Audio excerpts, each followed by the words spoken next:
ایک عرب مسلمان لڑکی لندن میں زیر تعلیم تھی۔ ایک دن وہ اپنی سہیلی کے کسی تقریب میں گئی۔ کوشش کے باوجود وہ وہاں سے جلدی نہ نکل سکی۔ جب وہ اس فنکشن سے فارغ ہو کر نکلی تو رات کافی دیر ہو چکی تھی۔ اس کا گھر دور تھا۔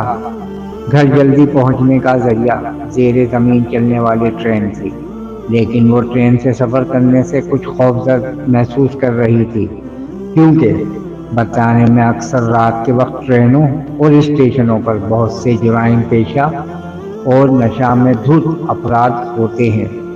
آئے روز ٹی وی چینلز اور اخبارات میں یہاں ہونے والی وارداتوں کا تذکرہ موجود ہوتا ہے۔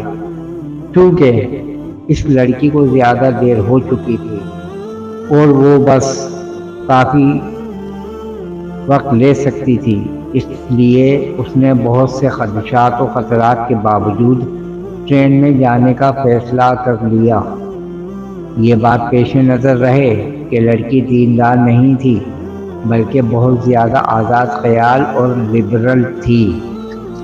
جب وہ اسٹیشن پر پہنچی تو یہ دیکھ کر اس کے جسم میں خوف کی ایک سرد لہر دوڑ گئی کہ اسٹیشن بالکل سنسان ہے، صرف ایک شخص کھڑا ہے جو حلیے سے ہی جرائم پیشہ لگتا تھا۔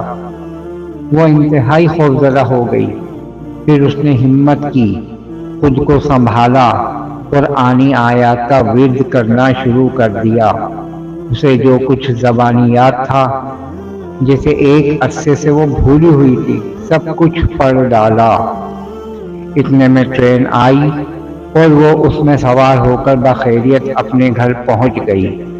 اگلے دن کا اخبار دیکھ کر وہ چونک اٹھی۔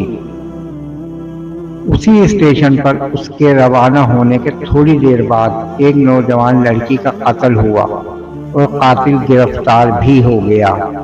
وہ پولیس اسٹیشن گئی۔ پولیس والوں کو بتایا کہ قتل سے کچھ دیر پہلے وہ اس اسٹیشن پر موجود تھی۔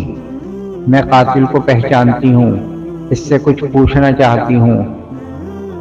جب وہ مجرم کے سیل کے سامنے پہنچی تو اس سے پوچھا، کیا تم مجھے پہچانتے ہو؟ اس نے جواب دیا، ہاں پہچانتا ہوں، رات کو تم بھی اس اسٹیشن پر آئی تھی۔ لڑکی نے پوچھا، پھر تم نے مجھے کیوں چھوڑ دیا؟ وہ کہنے لگا، میں تمہیں کیسے نقصان پہنچاتا؟ تمہارے پیچھے دو انتہائی صحت مند اور قلب آور گارڈ تھے۔ یہ سن کر لڑکی حیران ہو گئی۔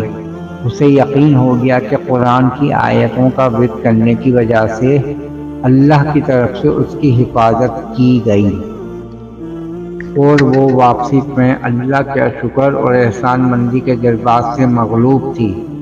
اللہ کی مدد اور نصرت پر اس کا بھروسہ مزید بڑھ گیا تھا۔